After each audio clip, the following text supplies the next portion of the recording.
Hello.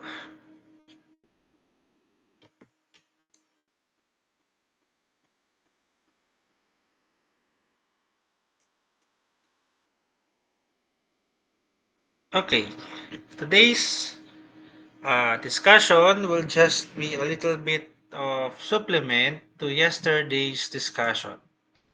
So yesterday we discussed about fluid pressure governed by the equation rho GH.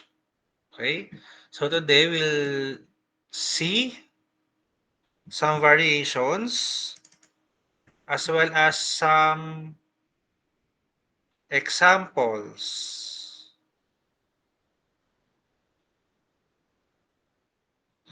on how it is used in problems. Okay.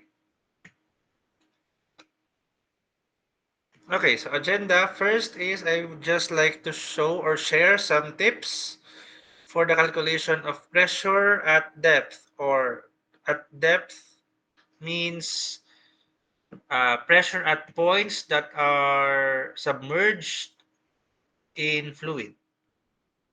Next is I have for you a Google Classroom question, item number 3. So this will be your sit work at the end of the session. Next is I want to share or discuss how to solve multi-fluid static problems. And lastly, some reminders for your take-home quiz this week.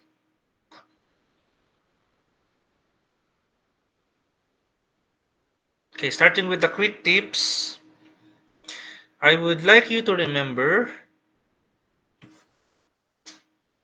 and contemplate on the weight density, something that we discussed during the properties of fluids session. It is the ratio of a fluid's weight to the volume. So this is obtained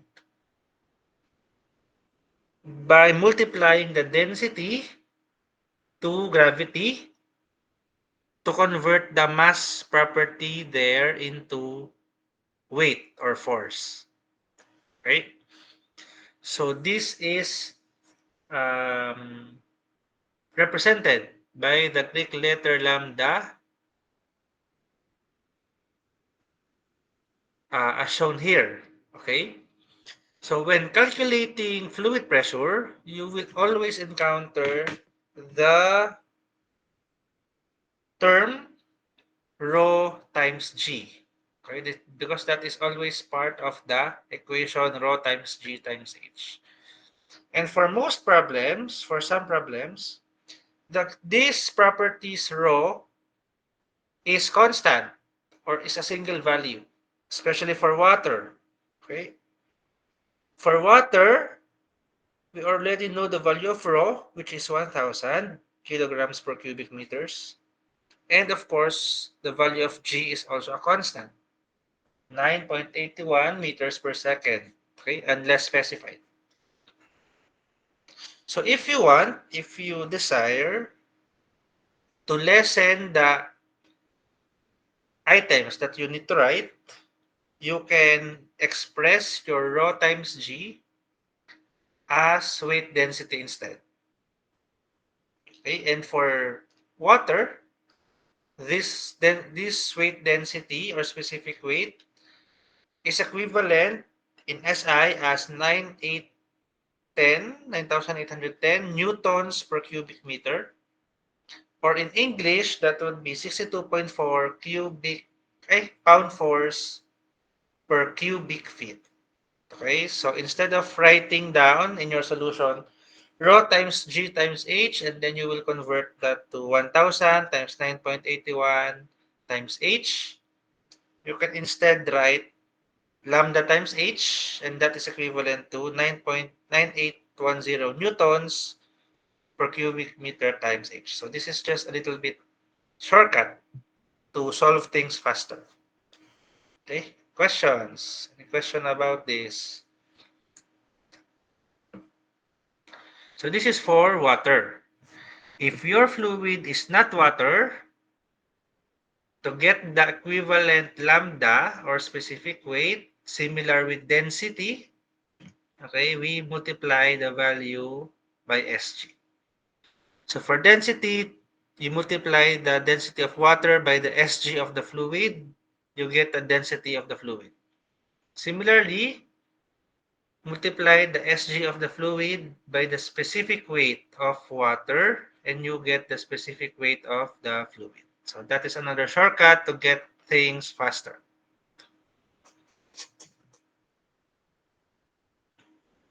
Remember also, looking back, formula for pressure due to fluid weight is rho GH. Okay? So this is again the pressure induced or created by carrying the weight of the fluid above the point. Okay, if you have a point, there is pressure induced by the weight of the fluid above it. And that is given by rho GH. Okay? So every time you pass through or go through a fluid height, the pressure changes depending on the height and then the value of rho and g. Okay, so the pressure is directly proportional with the height of the fluid.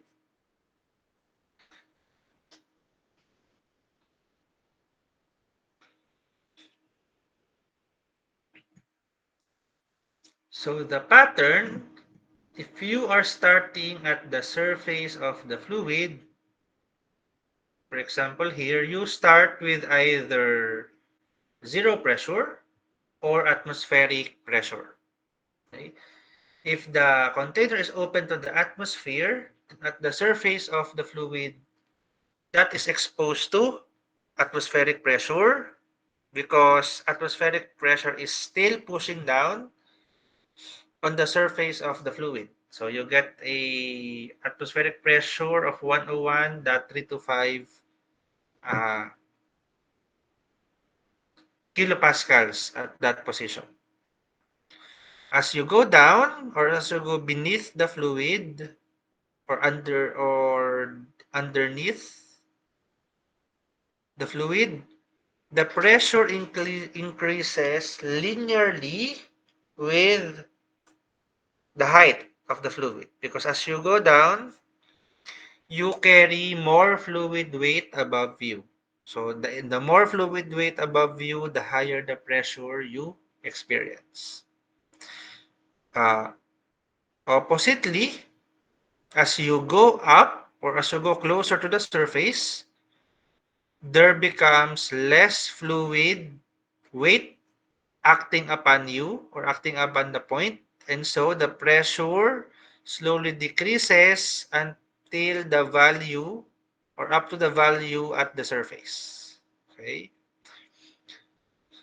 so going down, you increase the pressure. Okay, so you add pressure to your existing one, and as you go up, you decrease pressure, so you subtract pressure, and your pressure goes down. Okay, question so far?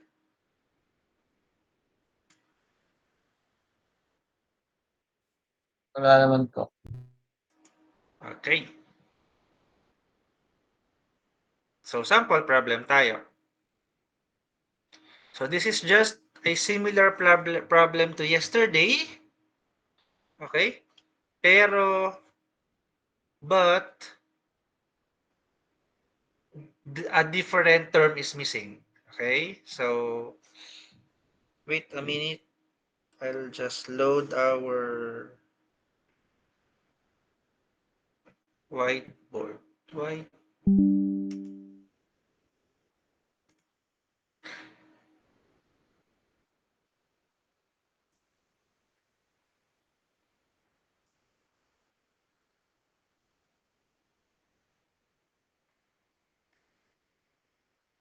Okay. This is the problem. Similar to the diver problem yesterday. The diver problem yesterday, we are asked about to solve for the absolute pressure experienced by the diver given the height and the atmospheric pressure. So now the problem calls for us to solve for the atmospheric pressure given the absolute pressure and the depth. Okay, so for your class, yesterday, groups 1, 2, 3, 4 are able to answer in our face-to-face, in our online class. So we are now with group 5.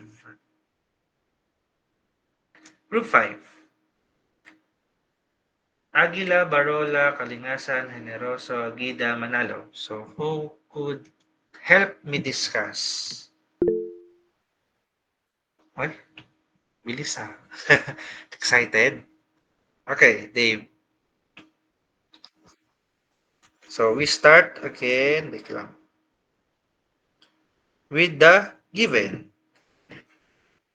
Wait, lipat ko lang to dito. Yan.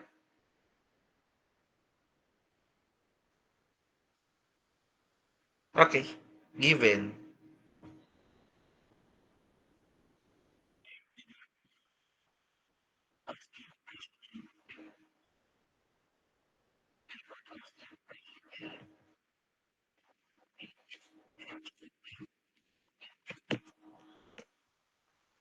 Okay. Absolute pressure, P or P abs or P simply P is 175. Height is 8 meters. So our find is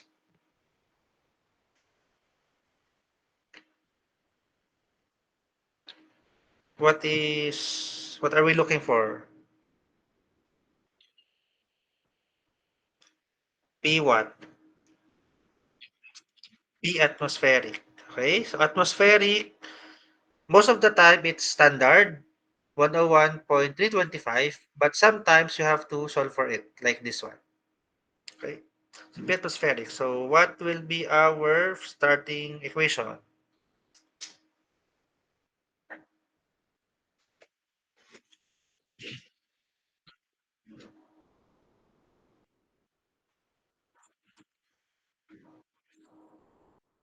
Okay, so initially P absolute is P atmospheric plus rho gh. And then we will rearrange the terms to get P atmospheric at the left side equal to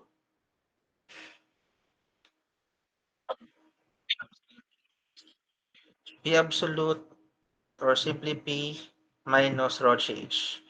So one, this is what I'm saying about going up is reducing pressure. You are starting, when you want to go up, so you want to go to the surface because you want to get the ATM or the atmospheric pressure, starting from the bottom or the depth of 8 meters going up, so your pressure is reducing. That is why you need to subtract pressure or subtract rho gh to the value. So expect that the value of ATM is lower than the value of absolute pressure. Right? So substituting the values, we get,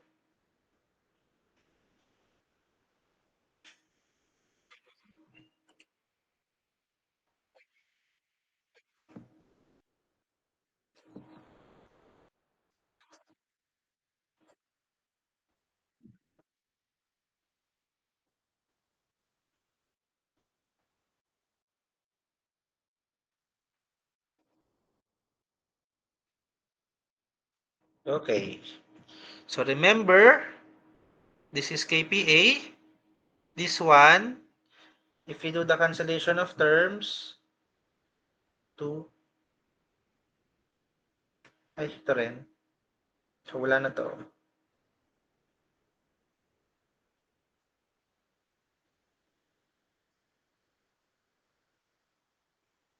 Okay? You will get this section is still Pascal. Okay? So this one on the left side is kilopascal.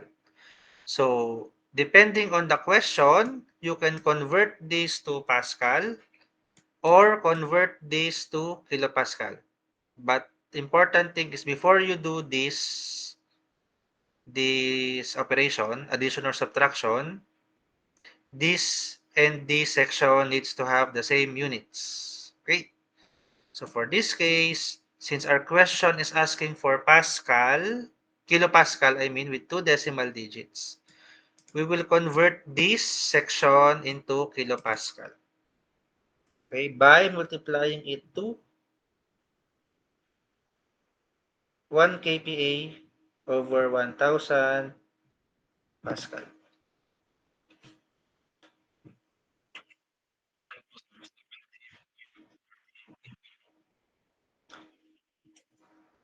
Alin yun? Itong part na to lang.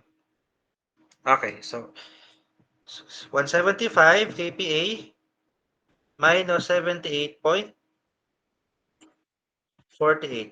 kPa. And from there, you get the final atom PATM of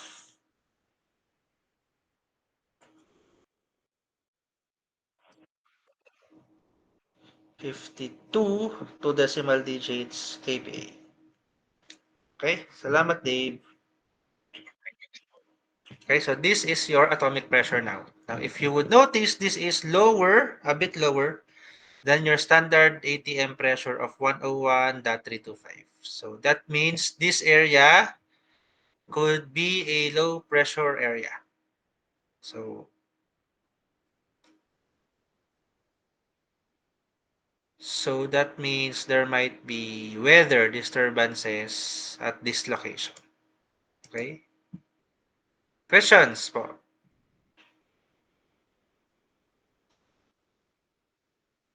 Okay. So that is the basic way of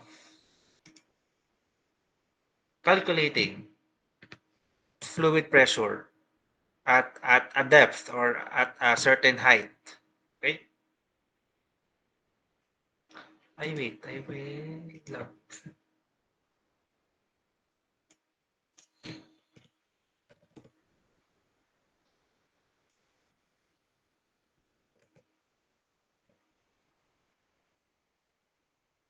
Okay, now we move to multi-fluid statics. Okay?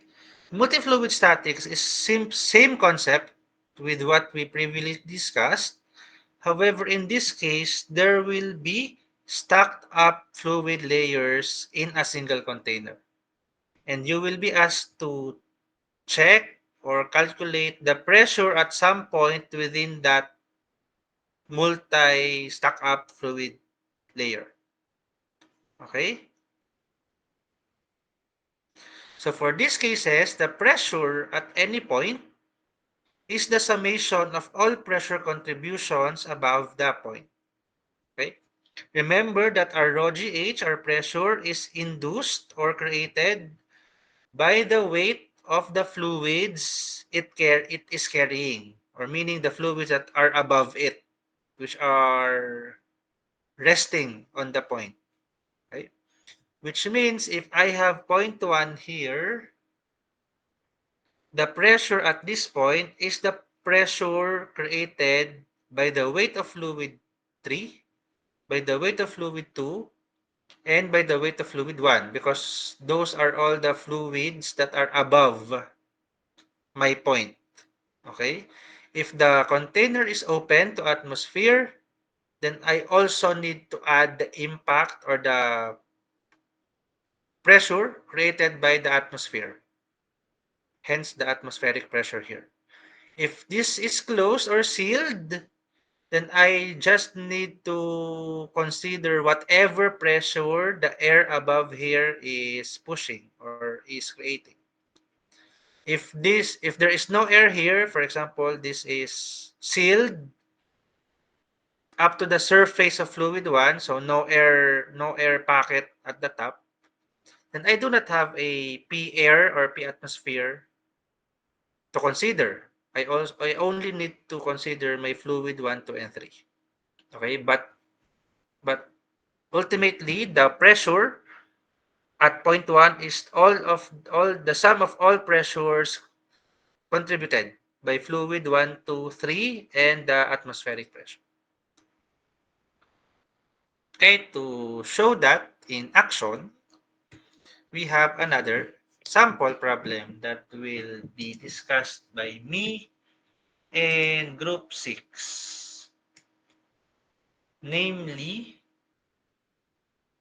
Di Malibot and Rinal Gonzalvo Magkamit Montañez Panopio. Okay. Yes, si JC. Hello, Hello JC. po. Hello po. Okay. Good afternoon po. Good afternoon. So, lipat ulit tayo sa ating wagang whiteboard.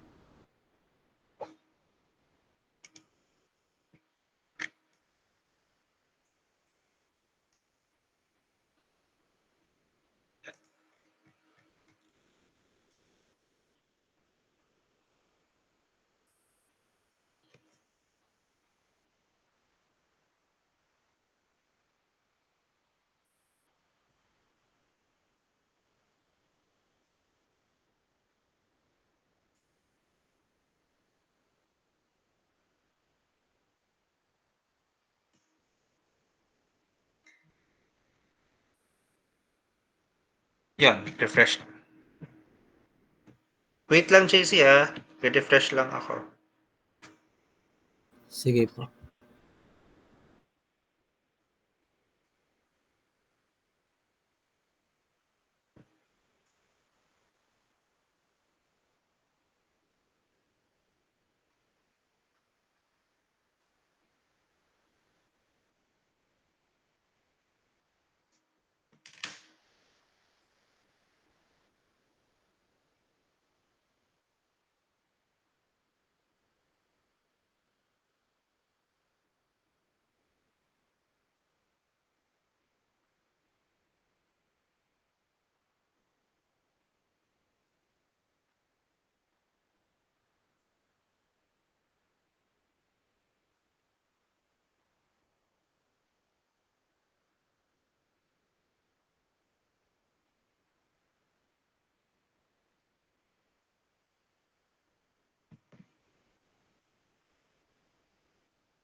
Okay. Nabuhay na. Okay, JC. So the problem states that we have a container, 12-meter high cylindrical container. Then the lower half of that is filled with water and the upper half is filled with oil.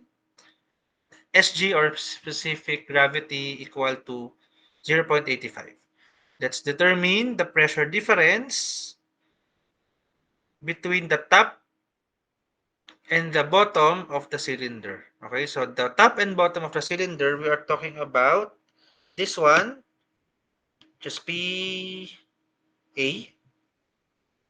and bottom part, this one, PB. Okay, so we want to know the pressures at those points. Okay? Okay po. Okay, Sa so given JC, po ba mo? teka lang. So sabi natin, anong pinapahanap sa atin? Pressure po. Pressure, or more specifically, Pressure pressure difference. difference.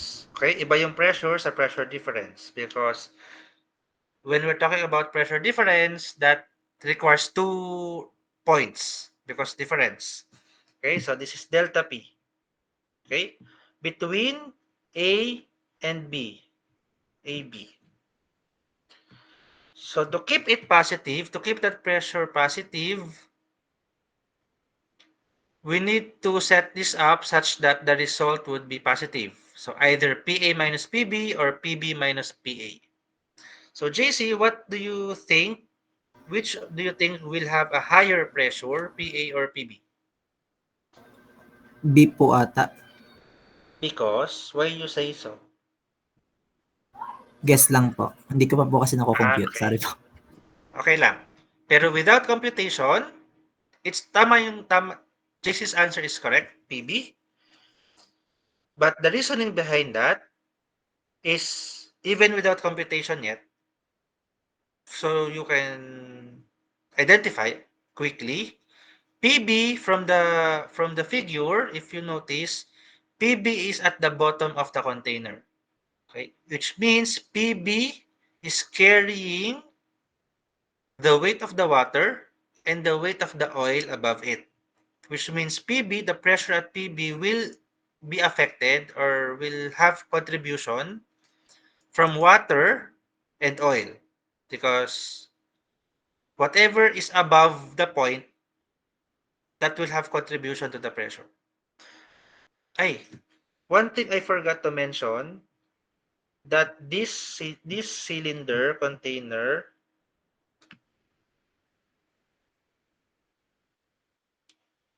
is sealed. I forgot to write here. Sealed. Okay, meaning it is not exposed to, yeah, sealed. Ah, delete. Sealed. So it is not exposed to atmosphere. Okay? Which which means that we will not have any additional atmospheric pressure in our calculation. Okay?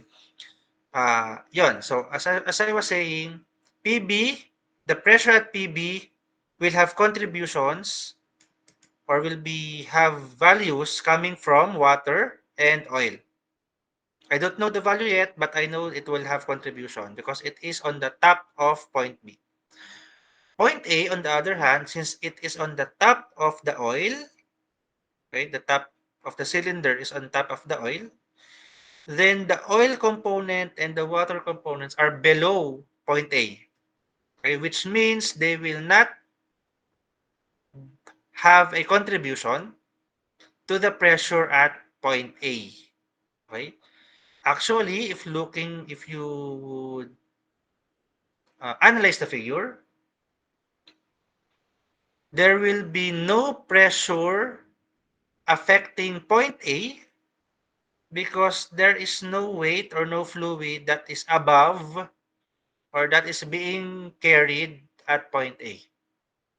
Since the cylinder is sealed. Okay? If the cylinder is not sealed, then your PA will be affected or will be carrying atmospheric pressure. But since our container is sealed, PA will not carry atmospheric pressure. And it will not carry oil also and water because they are both under point A. So that means from the figure, point A would have zero pressure already. Just because it is not carrying any fluid weight at its position. Okay? So we are left with solving point B. Okay, so JC, what will be our components for the pressure at point B?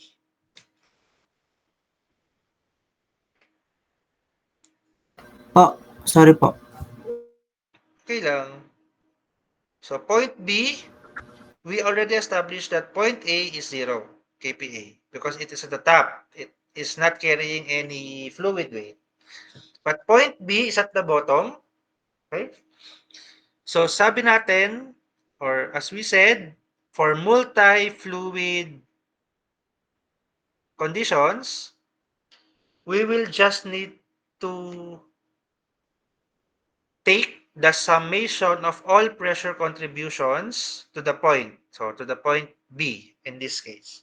Which means the pressure at B would be the summation of all pressure contributions to the point B, which means all pressure contributions from rho GH affecting point B. Okay? Or if you prefer to write this using the lambda version, lambda notation, that will be lambda, no, something like this. H. From all fluids that are affecting point B. Okay, so Hello what po. will, so what will our components be? Variables muna. Wag muna tayong mag-plug in. yung density po is 0.85 times 1,000 po is equal to Teka lang, 850 po. ano muna tayo? Variables Nasa muna. sorry po. Okay lang. Variable. No Ah, worries. So, start raw tayo sa oil. You can start from the bottom going up, pero you can also start sa taas going downward. So, start tayo with dito muna sa baba, the water component. So, the water component, anong variables niya? It means, meron tayong density ng density na water. 1,000 water po. Water, ganyan muna. Mamaya tayo mag-plug in. Times G G po. Tapos times height po. height ng water. So, Water po. moving forward, you always need to put, tawag dito, subscripts to your variables. Okay? Except G, because G is constant naman. So, this is the pressure contribution of the water. Okay? Of the water part, this word. Yan. Okay? Now, for the oil part, since this is oil, we do not have density of oil. So, what will we do? Dave. Zero po. Dave. JC pala.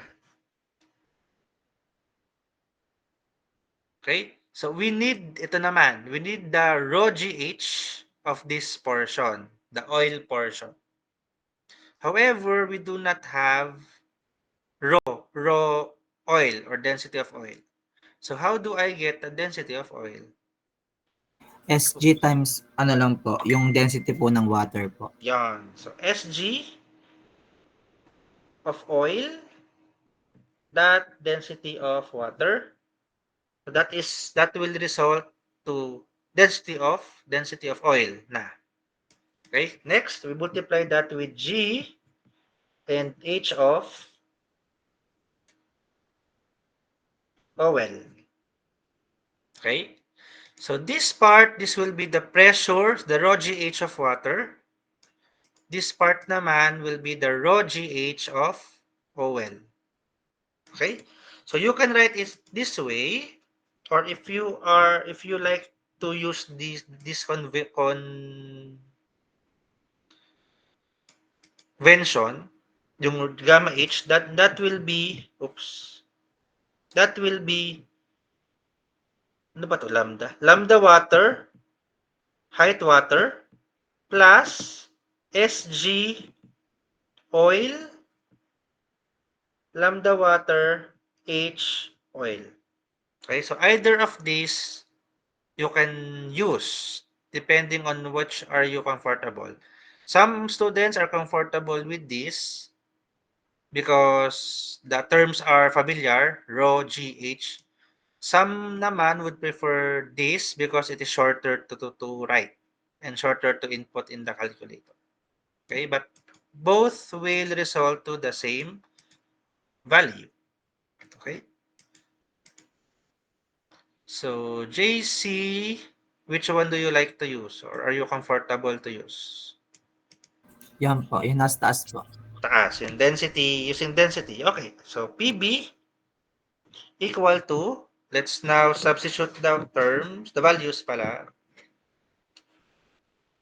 1,000 po. 1,000, density of water. Kailangan pa, sasama po ba yun? Sige. Cubic meter po. Oo, may unit dapat. Next Then, is, times 9.81 meter per second squared. okay, and HW, height water. I think Tama ang ba? height po is 6 po. Kasi po 6. kalahati lang po. Kasi kalahati ng 12, correct. Yan. 6 meters. So this is for the water, the pressure of water part. Then the pressure for oil part would be, Since po 0.85 times 1,000, 850 po. okay, or sa pag ni-write nyo, kailangan separate. Kasi Sige. ang sine-check ko dyan is kung tama ba yung if you use the right value of SG. So initially, you have to separate it. Okay? Di pa nag-update. Pero nasa 0.85 times SG times density 9.81 meter per second squared.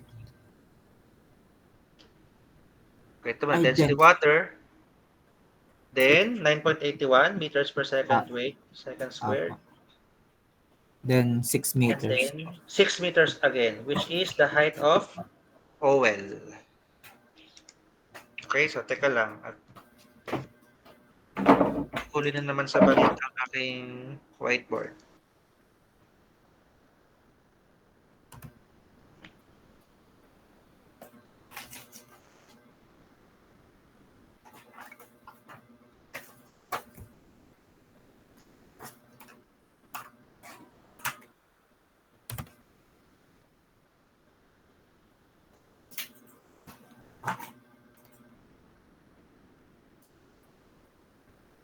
Yun, no? Nabuo. So, yan ang lalabas. Okay? Or, again, may or tayo, if you use the convention na ganito, yung lambda for water is 9810 Newton per meter cube times height of 6 meters plus SG of oil is 0.85 times, again, lambda or weight density of water, 9810 Newton per meter cube times 6 meters. But whatever you use, they are expected to have the same answer. Kasi nangyari lang naman, kinombine mo na agad tong, mali. Ito. Kinombine mo na agad itong dalawa. Is 2. Okay? So, JC, anong ating PB? Wait lang pa. Okay. Yeah. So, either of these, when you do this in the assessment, problem set exam, no need to write yung given find na format because you can go directly to this part. This one. And then this one.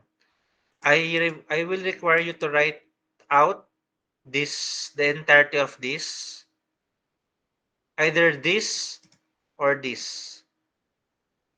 Okay, so that I know which variables you used, and this will also be your guide on when you substitute values. And then after that, you will be required to substitute all values, okay? Because this is where I will check if you use the correct SG, if you use the correct height, okay? And then from there, you can write down na yung final answer. Okay? Bali, ang nakuha ko po is 108,891 po. 891, this is Pascal po. Pascal, okay? Because this will, ito, yan o, naka-Newton per meter cube times meter. So, Newton per meter squared ang sagot dyan. So, that will be Pascal. However, the question is asking, wala pala siyang sinabi.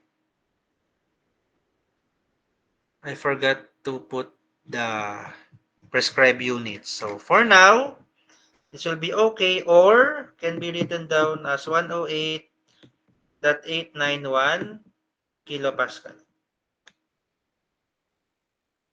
PB. Okay? Salamat, JC. Thank you po. Okay? So, that is how. So, for two level or for this case, recap tayo. For 2 levels of fluid, and you are asked to check for the pressure at any point, doesn't have to be at the bottom. It can happen that the point is here, for example, here at this location. Okay? Wherever your point is, okay, to get the pressure on that, you just need to account or to sum up all pressure contributions from all fluids that are above the point. Okay, so for this point, for example, there is a little bit of water above it, so you have to measure that height and use that height for rho GH of water. There is a height of oil above it, so you have to use rho GH for oil. And then if the container is sealed, no need to account for atmospheric pressure. But if the container is not sealed, then you have to add atmospheric pressure. And that will be the absolute pressure experienced at any point in the fluid. Okay, all right. Any question or clarifications? Okay, so that it's just repetitive addition of pressure because every pressure naman has the same formula, rho GH. Aside from atmospheric pressure, of course. But everything else has rho GH or lambda H, whichever you like to use.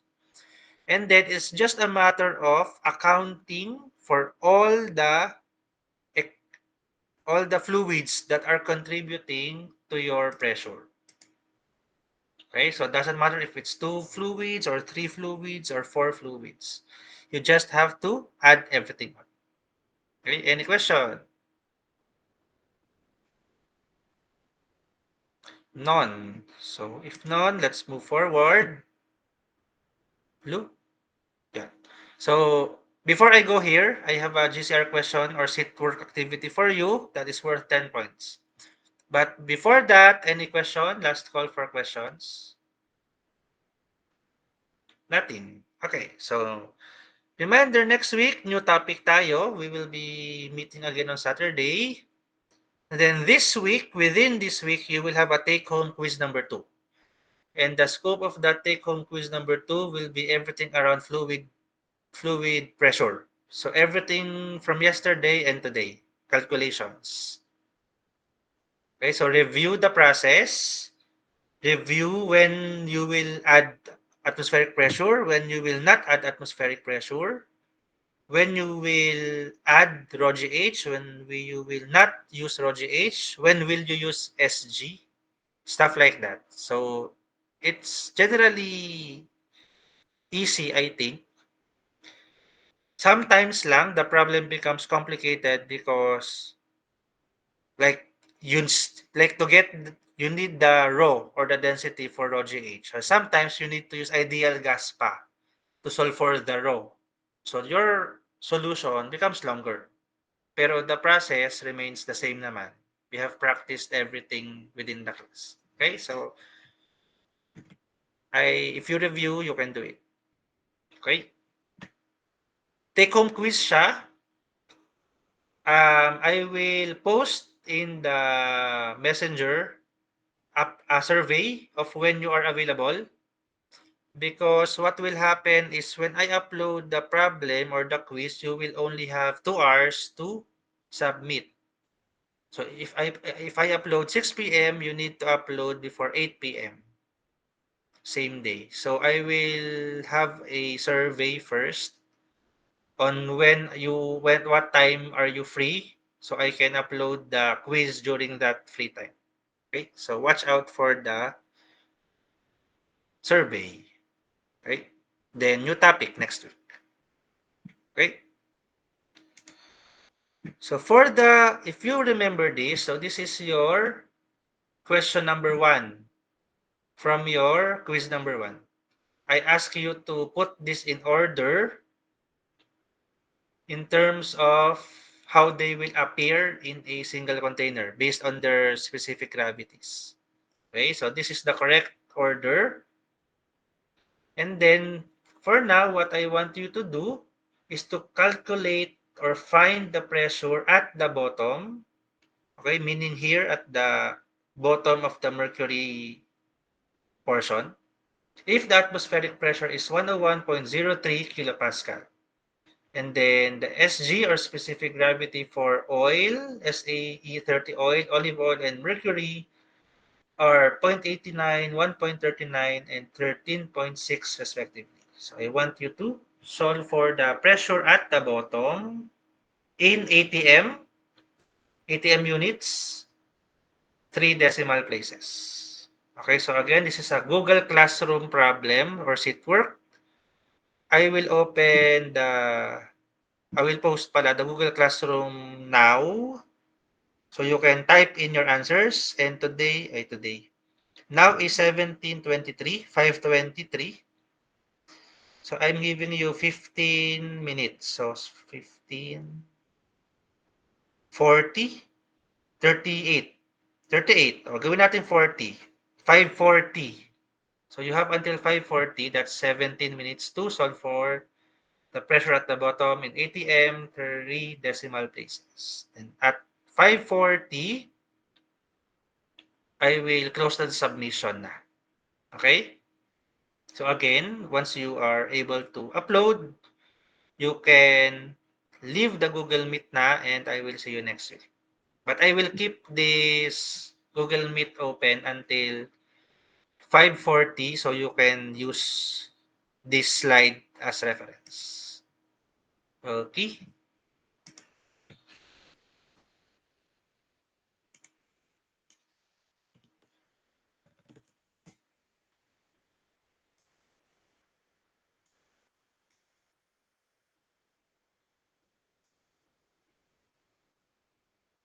Thank you pala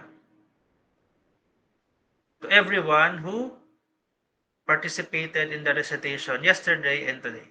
May mga record na kayo ng first recitation.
The question is already posted in the classroom. So you can upload or type in your answers there.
Yo, JC. Sir, kasama po pati ang units po. Sa, pwedeng, ilagay nyo na Yung rin. numbers, ano pa? Ilagay nyo na rin para okay. Para Sige po. unit, Thank you po. yun yung ATM, Okay po. Thank you po. isama nyo na. Pero kung na-submit nyo nang wala, okay lang. Basta yung number nandun. Thank you po. Sige. If tapos na kayo, you can leave the meet na. I-end ko rin to in 5